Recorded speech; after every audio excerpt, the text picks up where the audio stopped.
What's up, everyone? We're back, and we're talking about part 2 of our multi-decade white supremacy power hour, Oh, as outlined by the Scooby Gang. I don't remember that. Listen, it's all there once you start looking for the right pieces. It's basically like the left's Turner Diaries. No, it's not. Andy, if you ruin Scooby-Doo for me, with Scooby-Doo be done. Well, that's no fun. Anyways, for real, we are talking about white supremacy and homesteading and like 3% Scooby-Doo. Like that's the real 3%ers is like 3% of your content is Scooby content all the time. It's a fun time. The most fun. Really, really makes you feel just nice and warm and fuzzy. Yeah.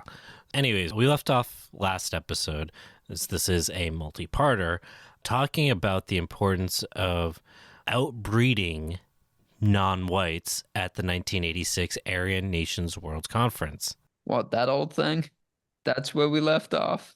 That's where we left off, the Aryan Nations World Conference. As everyone knows, their favorite event. They check on YouTube for it. Good times were had by everyone. So the white supremacy movement had been escalating. We had seen folks like David Duke who were trying to change the perception of what white supremacy looked like, trying to, give it a pretty face, yada, yada, yada. We had these extremists that were building, self-sufficient compounds, trying to create a white homeland in the northwest of the United States while also committing a lot of crime. Not the be gay, do crimes that we wanted to see. No, not those ones. Or, frankly, that we deserved. Or, I don't know. It was the 80s. We might have deserved it. This conference was a big deal, and it's probably one of the only times where something that, like, white supremacists said is now basically known verbatim by most people. So this is where David Lane's slogan that was written in prison was, like, made into, like, this big public, like, thing that people attach to. And it's the... we must secure the existence of our people and a future for white children. And so when people talk about like the 14 words, that's what they're talking about, right? Yeah, or 1488, all that kind of stuff. That ties into that. Yeah. Now, while we're talking about a great medieval year. Not January 4th, 1988 either. Damn it. Good date. Yeah. Great snowstorms. I know you young people don't remember what snowstorms look like, but I'm telling you, it was a good time. While it's framed this whole thing of like we must secure the existence of our people and like future children, it also like highlights the role that white women were supposed to have in this movement, right? That for the white race to continue, their purity was needed and needed to be protected. Big Virgin Mary vibes. Big vibes. The big V. And I guess not like a huge jump, considering most of them are like very religious. Yeah, and I don't think that's really much of a coincidence, to be honest. It was expected that like not only would women be women in terms of like the gender dynamics, but also that they would make the war possible by bearing future soldiers, and that they would do like much of those domestic roles as well as nurse the wounded, be responsible for things like food production, food storage, and just generally meet those needs of the revolutionaries. While the men were training in weapons and mass destruction and building the weapons in some cases, like that one specific compound that was literally building their own weapons and landmines. Jesus. The women were really centered around this, like, how do we survive in an apocalypse? So what do we need to make a community continue to operate so that the men can continue like preparing for literal war? So this meant canning, growing food, making soap, and just like all of those day-to-day activities, midwifery, any of those types of things that needed to happen for the other parts to continue working, right? Okay, so moving women out of the kitchen into the kitchen garden. Yeah, basically. Classic white man. Yeah, and women also took on this other, like, more political role as a mediator between these various groups. So you've got these compounds scattered across the country, all under different, like, brands of white supremacy, right? We had talked about in the last episode the fact that one of the tools that was used was like intermarriage across these compounds, right? As a way to like guarantee support. Like you're not going to go fight your sister's compound or, you know, whatever. And this was a good way to like kind of keep everyone on the same side, even if like they didn't agree about everything. Beyond that, the women continued to operate as like these activists that onboarded new people into the community, bridging cultural divides, as especially as we get into the 80s and 90s and you have like the skinhead movement. Those folks had very different values. We centered a lot of like the Puritan-esque concepts that really drove those homesteads and compounds in the 70s and 80s, with the skinheads that were not very into that Puritan lifestyle.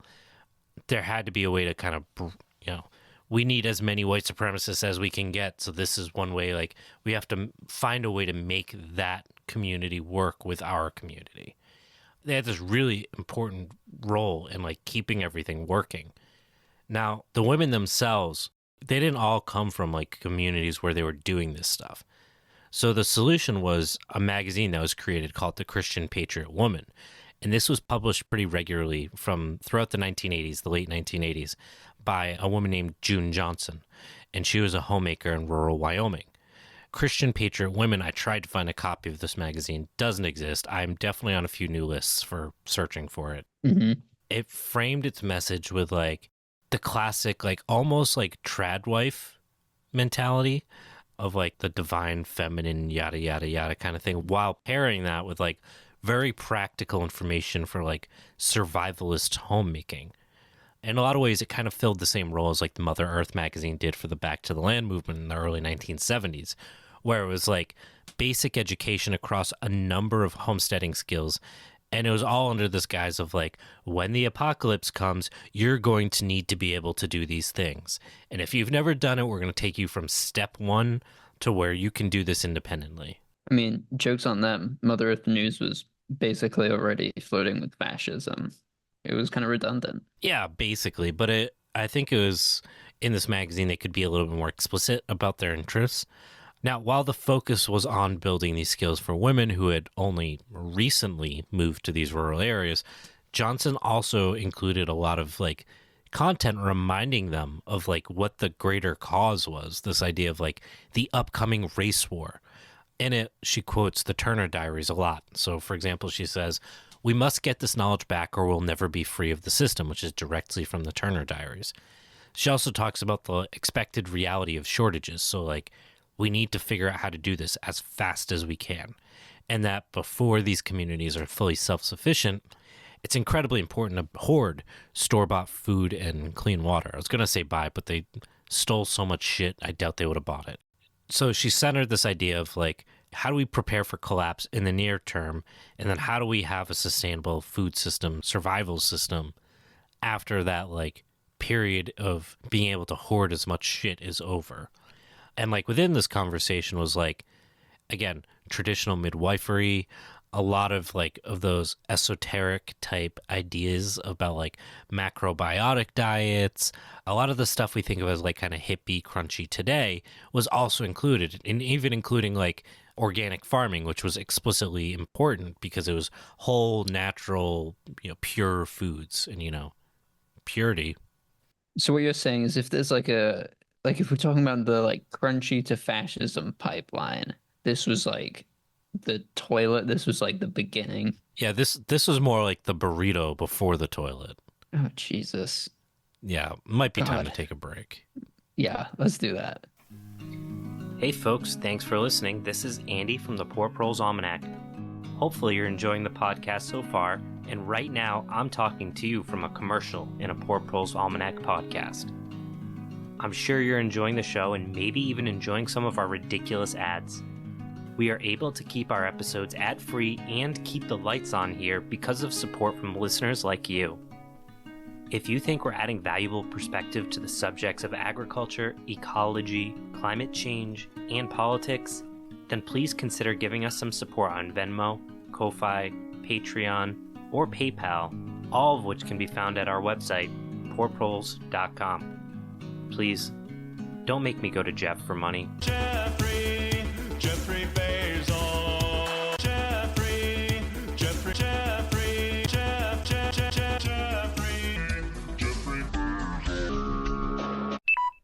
So Johnson framed concerns about things getting bad really quickly by referencing the New World Order, which to our audience is probably a very recognizable term, right? In the 80s and the early 90s, it still kind of was esoteric, and it was primarily used by like the paramilitary white power movement of the 80s. The militia movement of the time was still using this older term called ZOG, which stood for Zionist Occupational Government. And it was like this claim that an international conspiracy of, in this case, obviously Jewish people, had taken control of the government. In the time between then and now, like quote New World Order has been a very prominent part of like the conspiracy theory zeitgeist, which has become like a lot more popular into the mainstream. Yeah. It's interesting seeing like a very like explicitly anti-Semitic, like white power origin to something that's now, I mean, I feel like a lot of people have heard that phrase before, even if they didn't, fully understand what was meant by it. Yeah, I mean, it's not surprising that it comes from like these white supremacy origins, given that most conspiracy theories do. What I think is important here is that it's providing a framework of like transitioning outright anti-Semitism into like this more subtle version of it, right? Where like using the term Zionist has a very explicit connotation, whereas like New World Order, as we're going to talk about in a minute, covers a little bit more, but also still like is underpinned by a lot of the same philosophy, right? I mean, was this part of the we were talking earlier about like David Duke trying to put a new face on the KKK. Hmm. Is this about the same time that this is happening? Yeah, this is kind of at the tail end of that. I don't know the original origins of the actual term New World Order, but I would not be surprised if this is all a part of that same ball of wax. Because as we're going to talk about in a minute, the reason for the terminology change is for a very specific purpose. But before we get there, I want to finish wrapping up this feminine component. So while the journal is obviously was designed to appeal to like the feminist aesthetic and like the role of women as like these domestic creatures, right? This is not an uncommon thing by the right wing. It's also the journal itself or the magazine itself is really like explicit about like the role of women in terms of like their responsibility to bear witness to the violence that is coming, which is really kind of like Jesus. aggressive, right? So like this magazine had like all these different purposes. It wasn't just about like here's how to homestead. It was like here's how to be a woman in an apocalypse. Here's how to deal with the realities of the world that is coming. And further, because this is being distributed across multiple white power, white supremacy groups, movements, it's a tool, much like the Turner Diaries, to like make them be on all the same page with language choice and so on. So it's very clear who they are and what they believe in, and like to like have the same concept of the world as much as common as possible so that there isn't any miscommunications. So it has like all these different roles that it was supposed to play in making the movement move forward. Hmm. And I guess, yeah, this kind of ties back into what you were saying earlier about like trying to bridge the gap between these different, if these certain groups are a little bit separated, having a magazine is a great tool to build a collective, Groupthink. yeah, group thing. I was going to say community, but that sounds a little too innocuous. Yeah. And this is what's interesting is that like you've got this magazine, you've got this white supremacy movement like building, and you've got folks like David Duke trying to like be the other end of like this extremism, these compounds, these homesteads, and so on. And then as we see going into the early 90s, like there's this very explicit change on a very public front that happens. So like we've got this economic crisis that's been destroying rural communities, as we've talked about with the posse in the last episode. We're going to talk about them a little bit more today. You've got all of this stuff starts to bubble up into the actual like general public conversation. It's no longer like on the fringes. So, for example, there's this series of books that came out that was focused on like basically an apocalypse based on the book of Revelations, to the point where like 18 million copies of this book were sold. And it was basically like, this is how we think the apocalypse based on the book of Revelations is going to happen. This is like an outline of how we think things are going to go. And like, it sold like hotcakes. And this sparked like a survivalist movement that just spread across the United States. And it really fed into a lot of the identity Christian, this far right movement that we had talked about last week, who literally thought there was going to be a battle against the Antichrist during the Armageddon. Not like a metaphorical battle, but like a very literal battle where it's like that guy right there, that's the Antichrist. And it is our job, based on the Bible written by God himself, to kill that guy. And the terminology for this is premillennialist, which sounds very strange with a generation called millennials because it just sounds like everyone else before. Like, that's what we call Gen X now. Yeah. Jeez. I mean, I want some of whatever drugs they were on when they were writing that. Yeah, I mean, and they were pretty sober. They were the Puritan folks, right? Oh, yeah. So they literally didn't have like any excuse for believing this other than, cults. I mean, it's almost impressive if it weren't so frightening.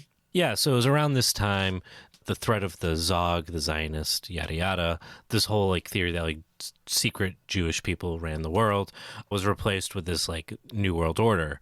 And the reason why this term really came to fruition was because Zog no longer could fully encapsulate like global capitalism. It couldn't tie like global finance, international forces of government, technology, the food industry, the pharma industry that were making us sick. They were placating us.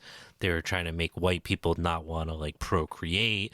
Like all this stuff was like this huge narrative that they had to tie into like something that was bigger than just like a handful of rich Jewish people. And they were able to make this narrative where it was like this coordinated effort across a wide swath of people that was basically like Armageddon against white Christians. I mean, conservatives will literally create secret, fake, rich Jews instead of accepting that capitalism is the problem. Yeah, and the problem is that this phrase really gained legitimacy during the Gulf War. So President George H.W. Bush actually used the phrase during a speech to rally the nation, and it was like about like the role of neoliberalism, like global capitalism was going to protect the globe because everyone's got economic stake in other countries. So why would you bomb the country that you've got money invested in?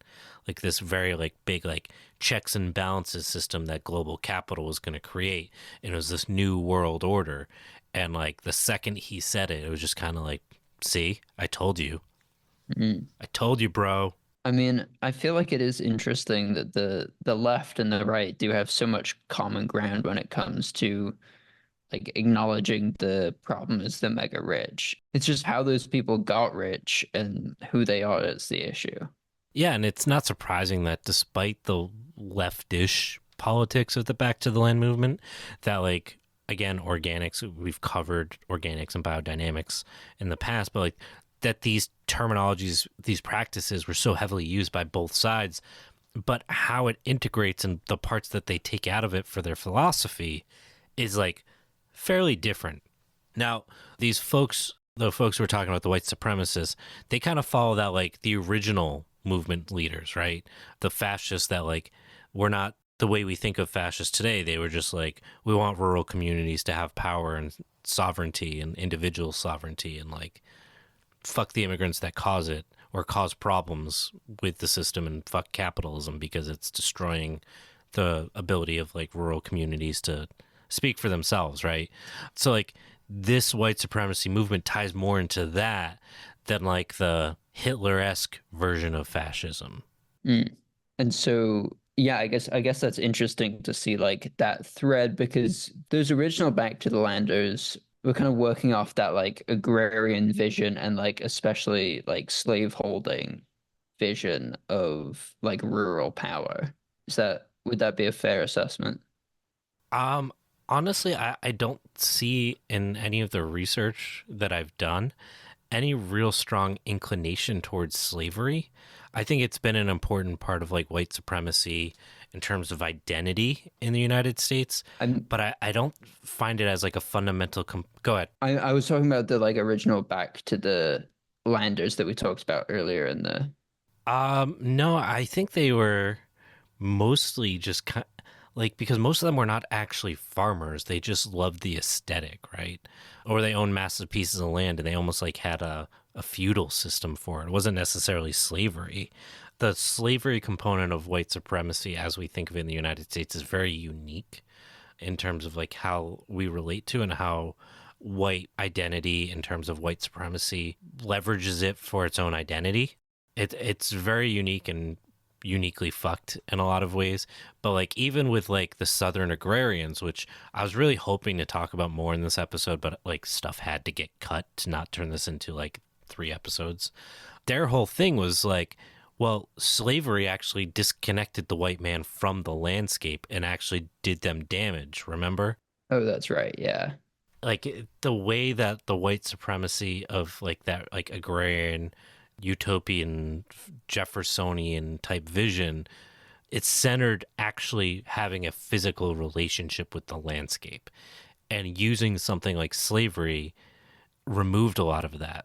So like it was all framed in a lot of this like very like romanticized understanding of a relationship with the landscape. And I think we do see that a bit here with like the compounds and the way they expected food to grow, and the fact that like none of them were actually living off the land, and most of them, despite their like leanings against capitalism, relied very heavily on like being able to rob and thieve their way to survival.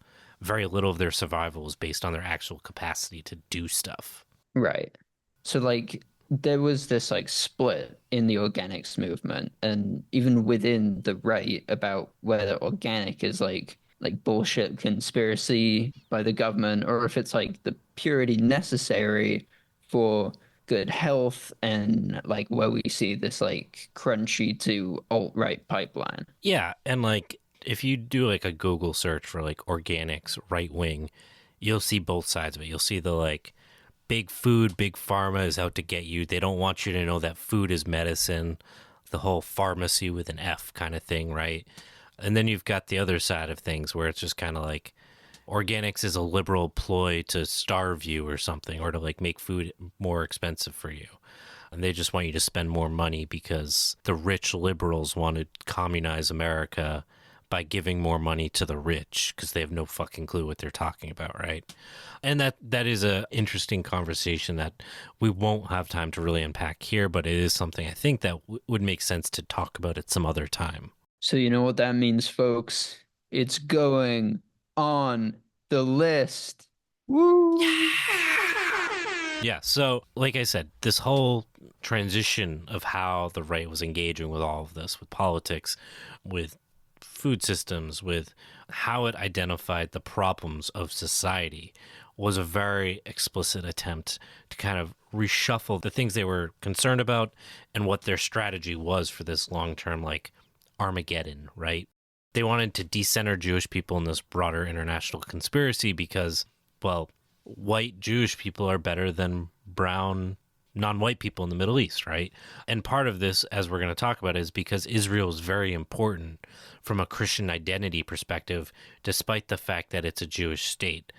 So, like, they are not the short-term problem. And that is very important for us to understand the weird dynamics the United States has with Israel today, because the Christian identity, this like apocalypse ready mentality that seems like kind of fringe, was very common in our politics. Yeah, it's an interesting conversation of how Reagan and so on was involved with like how we perceive Israel and our role in that part of the world. Oh man, I'm excited for new reasons to hate Israel. Right? So as the 90s crept forward, many of these original leaders from the 60s and 70s, they were either dying off because they were old, they were imprisoned, or they spoke to an audience that wasn't really there anymore, right? They didn't have the right language that connected with the people in the movement. While the movement had grown significantly in the 80s, it started to slow. And as new leaders were basically pulled out of the Gulf War, the paramilitary groups really started to like grow. They tried to reframe the way they envisioned the role of this militia. And it makes sense when you think about it from the Vietnam War, where it was the soldiers are good, the government is bad. And that was the way they presented these paramilitary groups. They would claim to not be racist despite like overwhelming evidence, much like we see with like most of the right-wing movements today, right? Okay, so it's like kind of another example of this post-war KKK boom. Love to see it. Yeah, love it. Yeah. It was also around this time where we saw the posse also shift pretty dramatically. When we left off last week, we had mentioned that they were trying to take over farm movements in the Midwest to kind of coalesce these movements into the far right conspiracies, right? Fortunately, some resistance had sprung up. However, the resistance to their movement from the Iowa Farm Unity Coalition and the National Family Farm Coalition, they dried up. They ran out of juice to keep fighting the posse, and the posse continued to just churn, even if it wasn't growing. They refused to kind of move away from the subject. But as they kind of became stale, we'll say, in terms of like their conspiracies and so on, they had to find a new way to draw interest from their conservative farmer audience. And the thing that they found that galvanized a lot of rural communities was gun control, as like the Clinton third way Democratic Party started to show some actual strength on like a political stage of like, oh, Clinton might actually win, he's going to take your guns away kind of thing. And that was like the first, oh, this gets people interested, they show up when we talk about guns. And it was very easy to tie gun control to government overreach, that they're going to make you docile and unable to fight back. And this is part of like this greater new world order conspiracy where the governments of all these countries that are run by secret rich people control everything. I mean, seriously, how much of like our modern political conversation today like stems from white supremacy? I mean, honestly, the better question would really be like, how much doesn't stem from white supremacy? Now, this whole thing that we've been talking about, like, it seems very fringe, right? Like, we're talking about some pretty, like, weird, like, apocalypse is coming, Christian, New World Order. Like, it's very fringe stuff. But I want to make a point of, like, how front and center this was in, like, actual national politics. So in 1991, this was really made, like, central in, like, the public narrative by a book written by Pat Robertson, and the book was called The New World Order. Okay, this guy was the like rich old like TV preacher that looked like he belonged in the 80s. Yes, that guy, that Pat Well, Robertson. okay, hang on. In fairness, it was only 2 years after the 80s, so maybe that wasn't a fair dig. I mean, he still looked like he was in the 80s in like 2010. So, Oh, okay. That makes sense. but yeah, that dude. So the book, The New World Order, was a New York Times bestseller.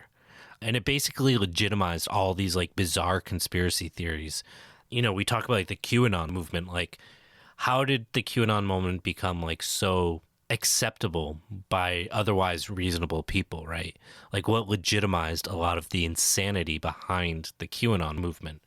Well, this was kind of that moment of like what cemented crazy shit as like something reasonable people would believe. I mean, honestly, it's amazing how this shit traveled before Reddit. They really had to put in a lot of work. Yeah, like that it traveled at all.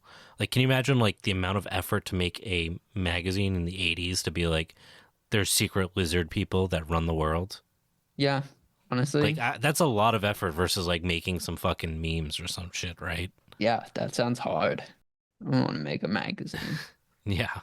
To give you some context for like how bad this book was, one of the critics from, I believe, the New York Times, a guy named Michael Lind, wrote a review in 1995 in which he said, "Not since Father Coughlin or Henry Ford has a prominent white American so boldly and unapologetically blamed the disasters of modern world history on the machinations of international high finance in general and on a few international Jews in particular." And as we recently learned, like last week, Ford was pretty fucking terrible. Exactly. defenders of Robertson, this is going to go back to this whole Israel thing, right? They said, well, Robertson supports Israel. So how can he be anti-Semitic?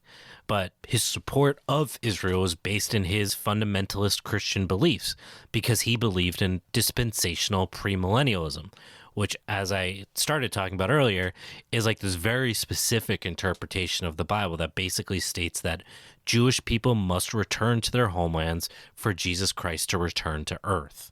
Yeah, that doesn't seem so much like supporting Jewish people as a means to an end. Exactly. So, like, many anti-Semitic Christians have supported Israel for this specific cause. And even if they didn't, they would believe that not doing so would be undermining God's plan. And, like, God is always right. So you cannot, like, undermine his, what the Bible says. And, like, we see this a lot still today. And this ideology was so influential, it actually, like, bolstered both Reagan and Bush Sr.'s campaigns. Oh, good. More reasons to hate Reagan. Yeah, so Reagan openly spoke about the need for Israel for the prophecy of the Armageddon, which would bring about Christ's 1,000-year reign. I'm not fucking kidding you. Jesus. This is the guy who would later on become the president and, like, the guy that all Republicans love. In 1971, Reagan warned the California State Senate, and this is an absolute quote from him, Ezekiel 38 and 39 says that Gog, a northern power, will invade Israel. Gog must be Russia. Most of the prophecies that had to be fulfilled before Armageddon have come to pass. Ezekiel said that fire and brimstone will be rained upon the enemies. That must mean that they'll be destroyed by nuclear weapons. Seriously, how the fuck did this guy become the most beloved president by normal conservatives? Like, how much of our history is written by these guys? And again, it's like, how much wasn't?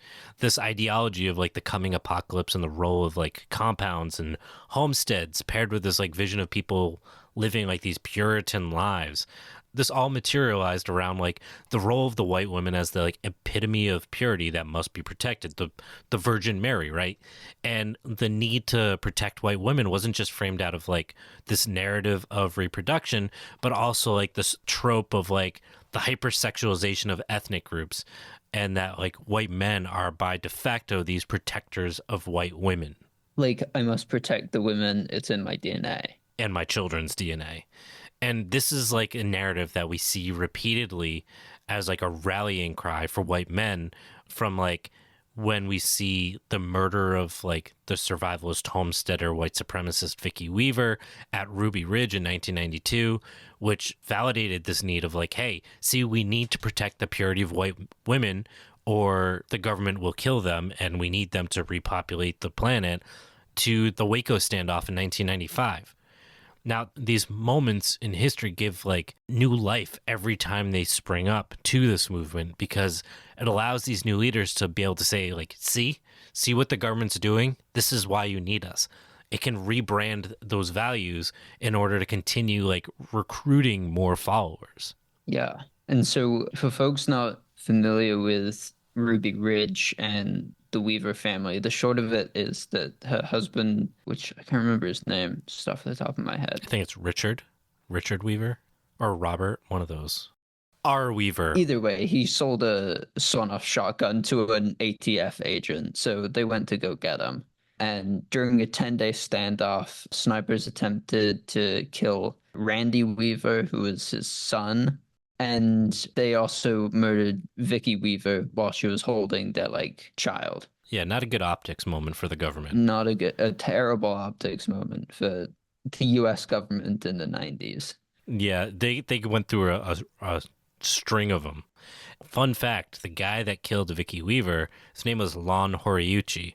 He was also at the Waco standoff, like, a few years later, which is just fucking wild. There's nothing fun about that. I know, but, like, what else do you call it? Like, a strange fact?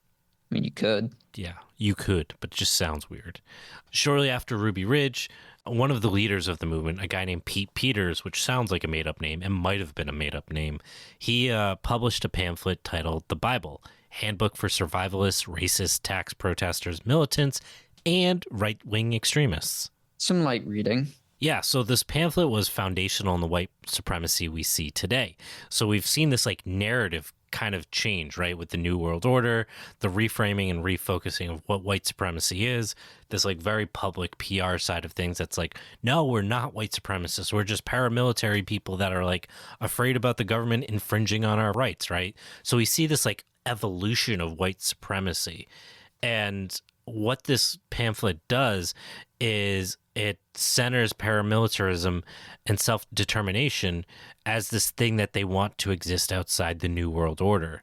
And in it, he tries to rewrite history so that it's basically giving honor to the work that they're trying to do. So like he talks about like Noah, he was a survivalist. Christ was actually a militant, and Christ urged people to arm themselves. And that like racism and anti-Semitism were secondary to the cause, as opposed to like the overstep of these like international world governments. Well, to be fair, Christ knew how to flip a good table. I mean, that's what they say about Jesus. Loved a good table flip. Would have made a great WWE wrestler. And here comes the Son of God with the steel chair. Oh, he's floating. Yeah, that would make great television. I'm just saying, Jesus, if you're coming back... They must have done it. Yeah. If you're coming back, like, I got some ideas for you, some hot takes. Just to goof around a little before whatever else you need to get down to. Yeah, like, why so serious? It's not like the apocalypse is going anywhere. Have some fun. And I've always said it's like when the Amish have, like, when the Amish have their, like, what is it, like 2 weeks of freedom before they have to go live back on the farm. What's that called? Rumspringa. Yeah. Yeah, I think it's a while though. It's like a year. Is it? Well, either way, Yeah. Jesus deserves one, is all I'm saying. Jesus gets a Rumspringa. Yeah. You heard it here first, guys. Apologies to any Amish listening to this. Part of this reframing was like what white supremacy was most concerned with. And the priorities were not, they make sense in this narrative, right? So it was, they had to stop anti-communism. They had to stop the big government, the New World Order. They had to stop interracial marriages because they need to protect the white kids. And they have to stop the abortion of white babies. I mean, that's like 2/3 of the Republican platform. Yeah, I mean, there are still people doing the interracial marriage fight, but for the most part, they've got the other stuff like down pretty pat. And having this like reframing where it wasn't like we hate minorities, but rather we love ourselves and like we want to stop communism because everyone knows communism is bad, and like we want to stop abortion because babies are good. You know, this was much more acceptable to the general public. And this is why we see these components as like a very physical and front and center part of like a lot of the extremist activities today, Patriot Front and so on. Despite this public rebranding and back rooms of meetings, the leaders would still argue that like they had to come at it like the issues weren't changing. It was just their focus on the issues was changing. So the bigger focus was overthrowing the government, even if it meant collaborating with people of color. Because once the government was gone, they could deal with the people of color because the state didn't have the power to stop them. Because part of the state's neoliberal world order is that multiculturalism and yada, yada, yada. So you get the state out of the way and white people can take their rightful place, even if that means working with minorities, basically. Man, and that explains like so much about people like Enrique Tarrio with the Proud Boys. Exactly. And that like as a person of color, also as a spokesman for, I guess not explicitly white supremacist, but also anti-communist and also anti-American government, basically. Yeah, highly conservative, yeah. Yeah, so like that organization and like him in particular like fits exactly into this narrative that was part of this early 90s part of white supremacy of like, this is how we make our movement continue and progress, is that we have to shift how we're doing things so that when you look at someone like Terrio, you can say, see, we're not white supremacists. We just don't trust the government. But then the second the government's gone, they can do the things they actually want to do. So during the same time in the 1992, there's a lot of discussion about like how to operate in this way. They start really engaging with like the David Duke strategy, that there needs to be like two pieces to the movement, that there's, in Joe Grego's words, he described it as there must be legals and operatives, that there needed to be a public facing PR for the movement and one that was acceptable to mainstream folks. And in his words, you don't plow gardens with machine guns. And this all came again from the Turner Diaries, which basically said you need a separate legal and paramilitary wing of the movement.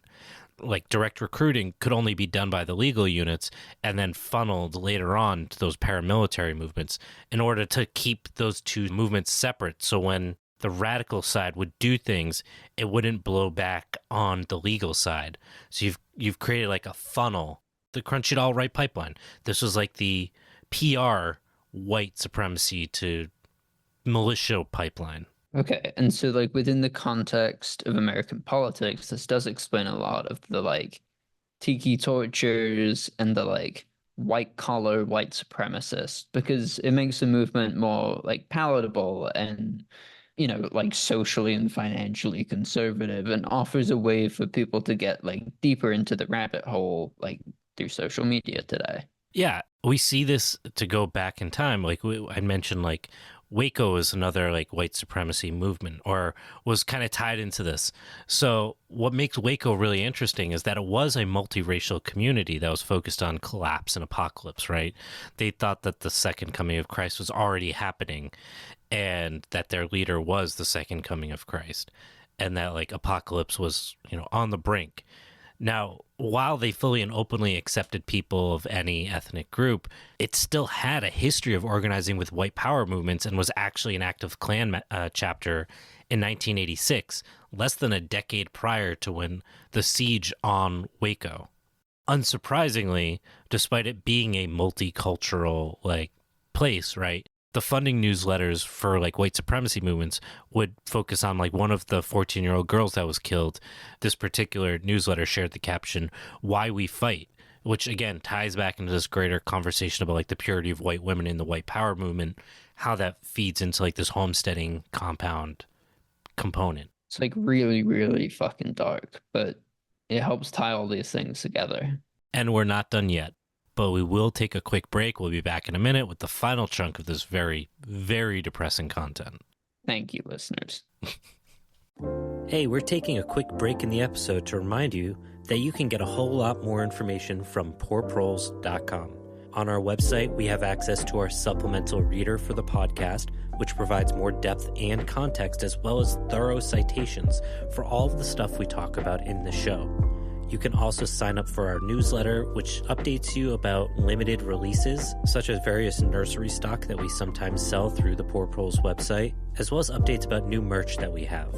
You can also support the show through that website, poorproles.com, where you have access to our Patreon and our Substack to get early releases for articles and episodes. Now, if you enjoy the show and are just looking for even more audio content, go check out Tomorrow Today, which just wrapped up season 1, or tune into The Gastropocene, which is a project of myself and Dr. Aisha Khan to discuss the way our diets have driven the Anthropocene and what it looks like to use our diets for good. Now, back to the show. Whew. All right. So 2 years to the day of the Waco siege, the Oklahoma City bombing took place by Timothy McVeigh. So, we're starting off real light for this section of the episode. Jesus Christ. All right. The significance of the attack was that it highlighted the willingness of these movements to take out basically any targets necessary. And in the case of this particular attack, this included the murder of children in the second-floor daycare, which he claims he didn't know about, but if you've been doing your research on this building, I don't know how you couldn't have. When the bomb went off, there were copycat bombings planned across the nation afterwards, and like a number of militias were convicted of stockpiling bombs and armed protests and bomb threats, attacking abortion clinics and gay bars and so on. A guy named Eric Rudolph, who was a woodsman survivalist and involved with these compounds, additionally set off 3 separate bombs, one at Atlanta's Centennial Park in 1996, and 3 more in 96 and 97 targeting abortion clinics and a gay bar. While McVeigh has historically been treated as a lone wolf, he was closely affiliated with the white power militia based out of a compound in North Carolina. I mean, it's hard to believe that like one person could have pulled off that bombing. It's like absolutely wild that that's not more common knowledge. Part of it was that the state didn't want to legitimize the white power movement's ability to pull off something this significant. Like, they didn't want to give them the credit of that kind of a coordinated attack. There was like tons of evidence proving that McVeigh wasn't alone. Many witnesses saying they saw him with the truck that went off with multiple people on the side of the road. It was all ignored. And part of this was because McVeigh didn't want other people to go down with him. It was part of the whole philosophy from the Turner Diaries that you have these decentralized, coordinated communities that did not put each other at risk in order to make the movement as effective as possible. So he wanted to have as many people commit the most amount of damage as possible. And if that meant him going down alone, he was fine with that. I mean, it's fucked up. Yeah. The far right wasn't united around these activities. Some of them were kind of conspiracy theorists, called them false flags, while other right-wing leaders kind of looked to the left for ways to deal with this like new struggle of being tied to a movement that was loaded with a lot of baggage over the short period of the early 90s. You've had basically 3 major violent things happen within just a few short years, right? The white Aryan resistance leader, a guy named Tom Metzger, offers some really interesting insight into how populist rural politics don't necessarily fit into right-wing narratives, and that they had to find a way to make it work. And I think this is really important for people to hear. So he says, in its members' contempt for the federal government, profound anti-authoritarianism, mockery of big business and finance, dedication to complete local control of the community, and a desire to establish wilderness compounds, the new rural radicalism of the 1990s sounds surprisingly similar to the counterculture rhetoric of the far left in the 1960s. In fact, in Northern California, the Pacific Northwest, and the rural Northwest, it is not uncommon for gun-toting paramilitary leaders to live next door to latter-day hippies and marijuana growers. The word populist has been ruined by the right wing, by the manipulations of the populist part. We don't accept that. We begin to take on a lot of positions of the left, and we started recruiting people from the left. What's, I think, particularly important here is the overlaps, the fact that a right-winger was like, we have a lot of same positions as the left, like a right-wing leader, not just some guy kind of blindly following, like someone who's very invested in the continuation of this movement, was like, we agree on a lot of shit to the point where we can live near each other and it's not a major issue. They began to look to the left to figure out how to address the fact that a lot of the hyper-individualist, I mean, he didn't say that in particular, but they were not able to address some of the issues of populism or concerns that people had from a populist perspective, that they had to take on some left-wing positions because they couldn't solve those issues from a hyper-individualist perspective. So I feel like I'm harping on this point a lot in this season, but this wasn't the first time the right and left had overlapped in this way. We saw this as fascism was rising in the 1930s, and like various socialists found their parties unwilling to recognize the role of industrialism as a focal point of wealth redistribution. In more recent memory, we can look at the role of the Manson family as a precursor to many of the tropes that we think of as part of the right today. I mean, fucking finally. We've been waiting on that Manson content since last week. Yeah. Now, for folks that are not familiar with the specifics, Charles Manson and his cult were responsible for the murder of Steve Parent, Wojtek Frykowski, Abigail Folger, Jay Sebring, and Sharon Tate Polanski in Bel Air in 1969. The Mansons basically prophesized that black people across the globe would rise and slay their white oppressors, but they would be prepared. The family, as they were called, would retreat into caves in Death Valley, and after the purge, would claim their rightful position of power and regenerate the white race.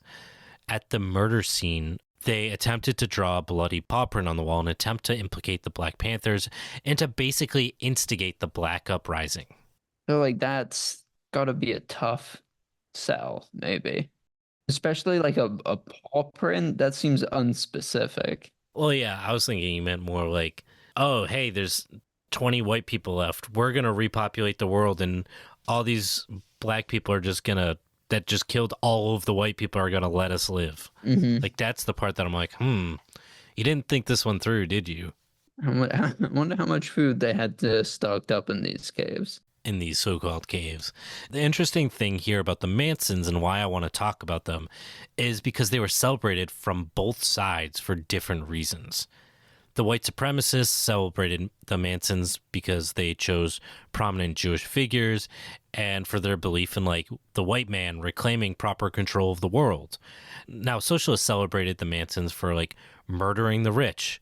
So like they were celebrated for different reasons for the same action, which is like really interesting. And again, like kind of points to this horseshoe theory, which I know we like make a big thing on the left about it's like not being true, but there is like some populist component of it that is pretty like consistent.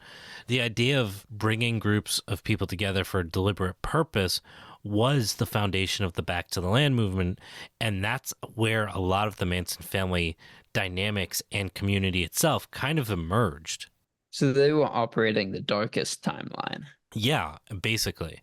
So to my point, they were kind of like this microcosm of like how you can see these overlaps for seemingly different reasons.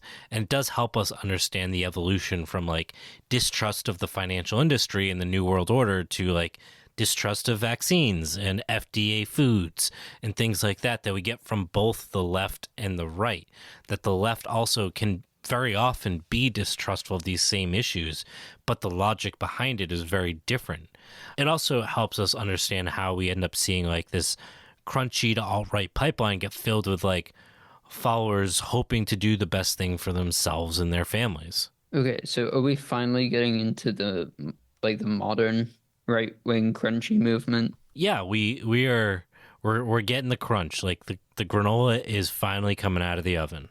Excellent. Excellent. That's all I wanted to hear, Andy. Yeah, love some nice craisins. Get ready. While these movements were a bit more dormant in like the post 9/11 era because, you know, freedom, we saw when Obama started running for office, like the Tea Party explosion came out, right? And this is partly because like there's this very disaffected white rural community that was still tied into these white militia movements, even if they weren't as active as they had been in the past. But also because like capitalism was continuing to decimate rural communities. Like that hadn't stopped. We're going to skip the Obama era because I think it's like not that important. Like we know kind of what happened, that like white supremacists like came out of the woodwork because there was a black man running for president. And I want to focus a little bit more on the other shit that I want to talk about. We're already over an hour. Yeah. Today, we see a lot of these narratives that continue to evolve in this like crunchy right woman influencer and like cottagecore aesthetic thing, right? This idea of like how purity is like reflected in our food, how this ties into like organic, biodynamics, macrobiotic, all of the same things that we've heard from the right from basically the 1920s on that have ebbed and flowed but have always been there. In that biodynamics movement went pretty hard in this. People get your cow horns ready. Get your cow horns ready. And that's a sticker. While we've looked at this movement like largely separate from the Back to the Land, other than like the Manson family, we did make a point of like that there was some significant overlap between like right wing and left wing rural communities. I feel like this could be a new yes and no. It could be. Man, don't you yes and no my commentary on you yes and knowing. It's too late. Fuck. Damn it, Andy. Inception. I beat you to it. All right, so we had mentioned the Aryan Nations who founded a compound in Idaho, which, while explicitly a white supremacist movement, also appealed to like a number of left-wing homesteaders who were attracted to like the region itself, and they just kind of learned to live side by side with them, right? So you had like these Puritan white supremacists that were living next to like weed-smoking, teepee-dwelling hippies, and that's not me like doing a trope, like they literally lived in teepees on this compound. We had talked about like how Mother Earth News in the Back to the Land piece like had swung pretty far to the right. But even before it did that, a lot of white power activists were using the classified sections to connect with one another. So like even though we thought of it as like this kind of liberal leftist like newspaper, journal, magazine, it was not like against being leveraged by white supremacists. What I think really bound these movements together, though, was like a consensual understanding that the system as it was could not continue. So, like, there's this looming apocalypse. To go to this point that I keep making, they're seeing the same end result, but from different perspectives. That for the left, it was about the collapse of late stage capitalism. From the right, it was the New World Order. But for both of them, that meant the people on the other side of the proverbial woods in this case were a problem for another day and not really the issue. Okay, so they were somewhere on that hierarchy of like government, minorities, socialists, and the socialists was still below the current government. Yeah. Like they were anti-communist, but that was more to draw people in more than to be like, we're going to eliminate communists. That was the problem for another day. It was more like, you hate communists too? Let me tell you some other stuff. I've got some pamphlets for you. So, like, this is why we do see so many, like, American-loving conservatives hate the government, right? Like, it helps to detangle this mess of how right-wing politics downplays race and center communism as the enemy, especially as, like, communism, socialism, anarchy has, like, gained steam in the last few decades as, like, my generation and your generation realize, like, capitalism is not going well and it's going to get worse. Only so many enemies you can address at once, I guess. Exactly. It's a numbers game fundamentally. To put this all in a bigger like context, speaking of numbers, it's estimated that in the 1980s there was at least like 25,000 hardcore members of the white supremacy movement. That meant like people living on these compounds or on homesteads or whatever. Beyond that 25,000, there are at least 150,000 that were buying white power literature and nearly 500,000 that at least read those magazines. To put that in context, the right-wing John Birch Society, which is like has been considered like one of the biggest movements outside the KKK, only reached about 100,000 members at its peak. At its peak in the 90s, the militia movement that we had talked about had swelled up to around 5 million members and followers, which was at its time larger than the peak membership of the KKK, which had peaked in 1924 at 4 million. Jesus, that's like what? 1 in 50 people in the US? Yeah, if you're talking from the 3%ers perspective, like they were pretty close to 3%. So today we don't have very good data. What we do know is there's estimated to be about 1,096 Patriot groups, meaning whatever you want that to mean, and at least 240 of these are identified as militias. Experts estimate that around 15 to 20,000 members of these militias are military veterans, and despite the drop in news coverage of white supremacist incidences since the Biden election, attacks have actually continued to rise. While we don't have any real measure today of how many people today would politically align themselves with militia-type movements and fundamentalist Christianity, based on the number of plots and attacks by right-wing and Christian extremist groups, it appears that we are at very least equal to the peak in the 90s, if not higher. The past few years have had higher amounts of violent crimes by right-wing extremists than the past few decades. So, like, if we're assuming that the same percentage of people are willing to do that kind of activity, it's pretty high up there. So much for a Biden presidency quieting things down. Yeah, now all that said, we're talking about this within this context of homesteading, right? Homesteading often overlaps with these right-wing politics, but not always. But when we think about conventional homesteading, we think of it from like along the lines of like a Joel Salatin kind of thing to like cottagecore aesthetics to like the crunchy anti-science thing that we've talked about, like, you know, the secret poisons being forced on us daily that you have to grow your own food. And if you use dish soap, then you're poisoning your family, yada, yada, yada. This is like really obvious if you're on social media, which probably most people listening to this are, because like if you start looking at like homesteader content, you very quickly get sucked into like pretty racist conspiracy theory shit. Never mind that, but also like just how profitable it has become to like sell this content and the illusion of the ease of living off the land, where Exactly. it's like not only not accessible to a lot of people, it's also just like like can't be done, but like very few people, are actually doing anything close to it. Yeah, it's making it palatable and sanitized, and it offers an easier way for people who want to engage with like I want to feed my kids healthier food because I don't think, Cinnamon Toast Crunch is the healthiest thing. And then you're like, well, I'll make my own. And then you go down this rabbit hole of like, well, the grain, the reason why everyone has celiacs is I'll because, make my own cinnamon toast crunch. God yeah, damn it. like the grain in Cinnamon Toast Crunch is the reason why everyone has celiacs. So now I'm going to grow my own grain and make my own bread. And suddenly you're, talking about fucking fluoride in the water, which actually comes from white supremacy. Don't have time to talk about that. Go Google it. It's out there if you're really curious.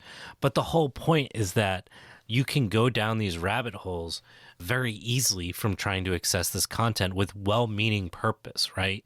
These often racist influencer accounts that maybe are not always explicitly racist, they're not just content for the digital space. They often leak out into the real world. So, for example, only a few years ago, the owners of Schooner Creek Farm, known online as Volk Mom, was found promoting white nationalism and white American identity. Again, to the point of like how we're reframing this idea of whiteness. No way. Volk Mom said that? I know. You're kidding me. And when they found out that this was the same person, it ended up causing the local farmers market to be suspended because they were worried about like public safety concerns. Their farm's social media plays the same narratives as conventional homesteader content. There's nothing particularly polarizing, but just like the occasional discussion of the need for like things like whole, healthy foods and so on and so on. I guess the challenge then becomes like, how do you know what the politics behind a homesteader on social media like believes? I guess like deeper, like does it matter if you like buy into that content, are you accidentally going to become a fascist? Yeah, like this is a really difficult conversation because especially when you have more marginalized politics, like, we might identify as saying like our politics are not like shared by many people. So do I just not follow or care about people that don't have my politics, right? It's a really complicated question about like, how do you engage with content? And like, there's like a lot of gradient to it too about like what is acceptable and what's not acceptable. And do you need to know somebody's politics before like paying attention to them? And it's really messy, right? Now, regarding the Volkmom example, the username is a referral to the Volkisch movement, which was a push actually against capitalism in Germany and this idea of like a return to the rural peasant life. Now, again, this is significant because it highlights the ways that right-wing extremism is often less tied to like the idea of right-wingers being super into like free market economics, the way we think of it today, and rather like this decentering of power from a handful of rich and supporting rural community self-determination. And that's not really far from the politics of a lot of like left-leaning people, especially in like the rural and agricultural spaces. I mean, like minus the racism, obviously. Exactly. It's messy and it's really easy to cross these boundaries and find a lot of common ground. These crunchy influencers tie these narratives together, similar to how the movement did 40, 60, 80 years prior, right? With now other new layers of like ecofascism and being added to it. But there's always this conversation about natural food. Remember, the bread was making the British working class weak, if you remember that from like the early organics movement. Mm. But like as far back as the 20s, they were having that same conversation that the food is making us weaker. And that's why, white people were not as strong and powerful as they were before. But like now that could mean like fucking IBS. I don't know. But it's still about like this like purity thing, right? But then that rolls into like, well, we need to homeschool because schooling has the same issue. It's the same system, man. We have to take over the school boards because they're teaching our kids socialism, and we have to disrupt drag shows. And, all this ties into this idea of like individual sovereignty and the need to protect the purity of our children. So like we see this consistent overlap of these movements, and as they center individual sovereignty and a collective good for specific people, it's often at the expense of others. With this particular homestead breed of white supremacy, what's important is that it ties very closely into that pre-World War II fascism, that it's less about a hatred of others and more out of a love for their community and like their rural identity and their self-determination than actual like visceral superiority hatred for other people. And so if you're like seeing this stuff for the first time and don't have this context, this background for it, like those ideas aren't hard to sympathize with. And that's like the point I want to make. Like, it's really easy to just be like, fuck Nazis. Like, yeah, everyone agrees except for Nazis. Like, fuck Nazis, right? But if our goal is a better world, we can't cross those bridges to bring people from going to the far right without like having some understanding of what exactly it is that makes it attractive. Like, I think we get very lazy in this conversation and just be like, well, yeah, it's just a bunch of fucking incels and yada, yada, yada. But there is more to it. It's not about just dudes that can't get laid. And like having an understanding of like what it is that exactly makes it attractive. And like the left, I think, wants to make the case that our movement is about compassion, but we need to show that it's about compassion because I think a lot of times we really don't. Yeah, I mean, like just jump on any social media content. Like It's a bloodbath. the behavior is not much better. It's just the targets are different. Yeah. And then like even like attacks against each other and so on. Now, much like the explosion of the Klan in the 1920s, centering content around the vulnerability of individuals within a global economic scheme with little concern for like individual health or sovereignty or like what individuals care about offered a way to recruit members for this white power movement, right?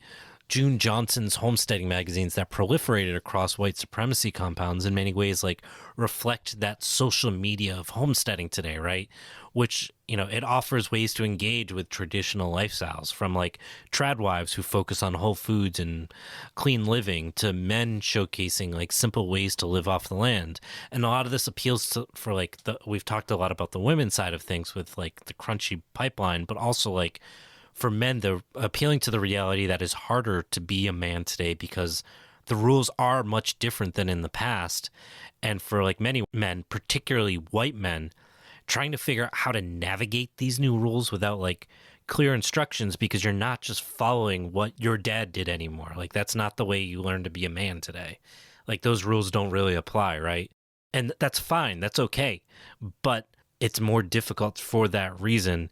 And it's easier to throw away this new rule book that you don't really have firm guidance on than to like just say, well, Andrew Tate has figured it out. I'm just going to follow him because he's going to tell me I'm a man if I do these things. And at that point, God help you. Yeah. But like, it speaks to like, we want to be confident in the things we do. And these different types of social media make it very digestible to find ways to like validate how we feel we identify. Mm-hmm. And that's not just like a left-wing thing or a right-wing thing. That's like a everyone thing. But like within this bigger narrative, we can see how and why like the organic and biodynamics movements got wrapped into this white supremacy movement like from very early stages. These tools were really like another facet to center individual purity that like if you grow your own food and it's like natural and it's all these things, that means you're going to be natural and that you're going to be pure, right? It was this different way to like access individual autonomy and sovereignty. And part of this is like even the nuclear family, that your family has sovereignty. Even on a compound, it was a part of a confederacy, but it wasn't ever sacrificing its individual sovereignty. It's the most cursed democratic confederalism. Exactly. And this mentality really hasn't changed. So like many people listening to this are probably familiar with Justin Rhodes. He recently spearheaded a project called Abundance Plus. It's like a quasi network YouTube channel type thing with homesteading training. I mean, it sounds like a streaming service. Yeah, it's a quasi streaming service that's focused on like abundance permaculture kind of bullshit, right? And what it does is it centers, coincidentally, maybe only white farmers, and like Justin Rhodes is like a very, very religious person. So that's like, while the religious component isn't like explicit, like Christian way to grow food or anything like that, it underscores a lot of his work and the way people perceive the content that he puts out. And if we think about it from the role of this organization from the perspective of like radicalization as it organizes on the right, it offers like very accessible, encouraging, love bombing type content to engage with these concepts of like homesteading and self sufficiency without any suspicious. And that's not to say he's a white supremacist. I don't think he's a white supremacist, but rather how homesteading itself, even today, is born from like these very ancient roots, right? And it continues to draw from that same infrastructure. Now, on the front page of the website, it reads, "You can homestead, we can help. Inspiration to get you growing, know how to get you there, community to keep you there." And that last part is really important because this group has an online community that's supposed to create a network of homesteads, basically a digital compound that doesn't stop at homesteading, but also goes into homeschooling. And like from there, I have no doubt there are other fringe conspiracies that will tie into that. I mean, really putting the cult in culture. And they say white people don't have any culture. Mayonnaise and cults, we have it all. The big two. Yeah, the big two. Now, despite this running like an hour and a half at this point, plus the prior episode, I do feel like we've kind of glossed the surface of this evolution. There's a lot more to unpack. But I think we've kind of made the case pretty clear about the issues with the homesteading movement as a current and like historical artifact, and how we really need to weigh our decisions seriously around like how we want to engage with this terminology itself. And never mind the fact that homesteading itself doesn't actually work and you can't be self-sufficient. Yeah, obviously that part too. That little bit. That little teeny weeny bit. But you've got your network of homesteads. It's fine. Now, I do want to be clear that this doesn't make people that enjoy homesteading bad people. And actually, it does give me some hope. Like, their interest in these movements highlights an awareness of the fact that, like, our current system isn't sustainable. And it suggests that they're open to alternatives, right? And I think this offers us, on the left, real potential to change the narrative and to make meaningful inroads into communities that will otherwise get tied into the alt-right pipeline, and that we do have a responsibility to step in when it's possible. And I guess this is where that like overlap can be like leveraged back for good. Like while the right has accepted this overlap and used it to advantage, like the left should be doing the same. Yeah, and that's kind of, I guess, like one of the actionable things to take away from this. Like, you're right. The right recognized this in the 90s, and they were like, fuck it. We'll just, like, instead of trying to poach from just the right, we're going to poach from the left, too. Because, like, they've got some good ideas, and it works. I'm not saying we should take ideas from the right necessarily, but maybe some of that infrastructure and like willingness to engage with these conversations, right? Now, the history of homesteading, as we've pointed to, is like very fucked. And like we've focused just on modern memory, like without even going into like genocide of indigenous people, right?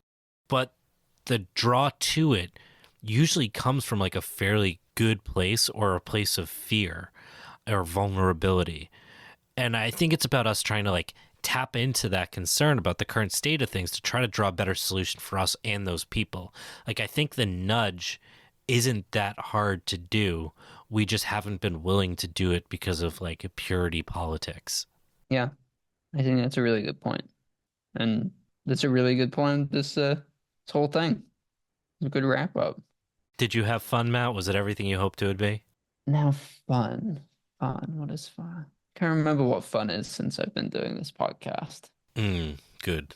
I've got sad, I got scared, and a tiny bit inspired. Cool.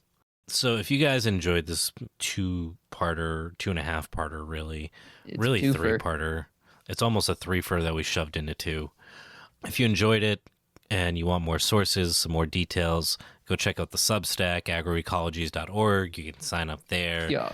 If you want to hear our episodes early, which we have not been doing a great job of, but we will try, you can join us on Patreon, support the work, keep us doing our thing.